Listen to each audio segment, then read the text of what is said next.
Hi guys, thank you so much for coming by the garden today. I just wanted to pop on and show you my new Haworthia plants. So we ordered 20 new succulents over these last couple of weeks, and today we're going to transplant these Haworthias because they've grown so big since we got them. This is a little Haworthia Mutica, this is a little Haworthia Cymbiformis, and this is a little Haworthia Planifolia. So let's go.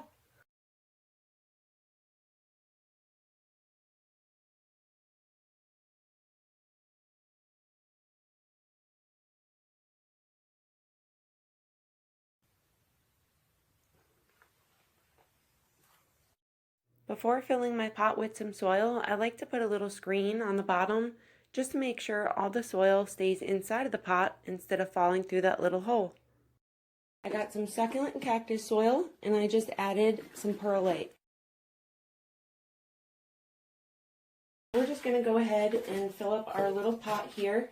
You want to adjust the amount of perlite you're putting in your containers to what's going on in your climate. So we have really humid climate here, which means I have to put a lot of perlite and drainage material in my soil.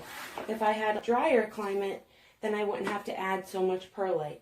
And I'm just going to take these big chunks out. I just don't like these big chunks in here. Anything that breaks easily, I'll just go ahead and break down. And we're going to just fill this guy up.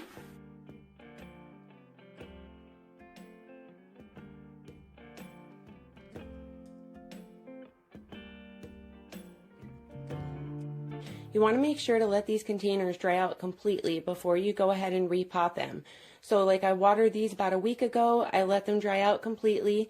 These are not moist at all in these containers, and we're going to go ahead and transplant into dry soil as well. And this just makes sure that any wounds you might expose, any roots you might break apart by accident, is not exposed to any moisture. If any of these roots are exposed to moisture after transplanting, there's a chance that they can rot out. So we're just going to go ahead and get repotting.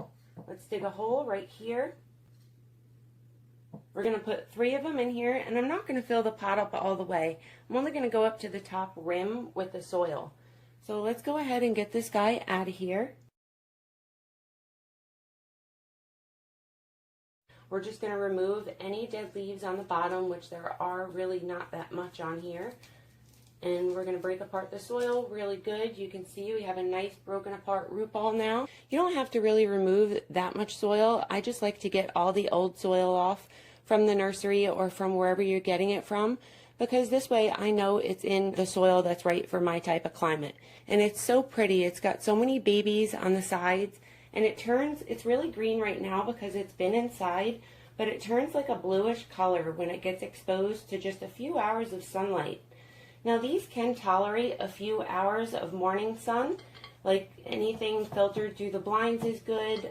Anything direct through the window might be a little bit too much for them, but if you just give them a few hours of morning sun, they should be able to tolerate it. Just kind of keep an eye on them and make sure they're not struggling, make sure they're not burning. These I'm going to keep in just that few hours of morning sun filtered through the blinds, and I know that they should be fine. They've been growing really well so far. This one is a Haworthia Cymbiformis, so I'll type that down below. And this one's got like cute little spiny hairs on it. They have a really nice root ball.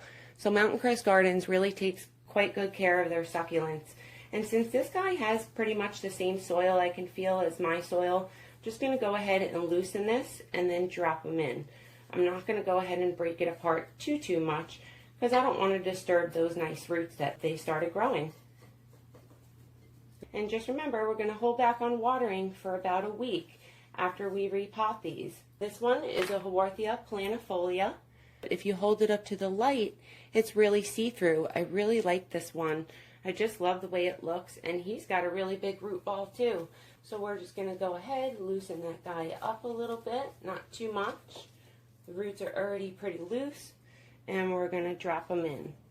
Now the height you put them in, you want them closer to the top of the container, but you can drop them in like a little bit lower. You know, you don't have to pile this whole thing up for these Haworthias. It doesn't matter. They're so universal, and they're really easy to grow. So with watering, I just use the soak and dry method.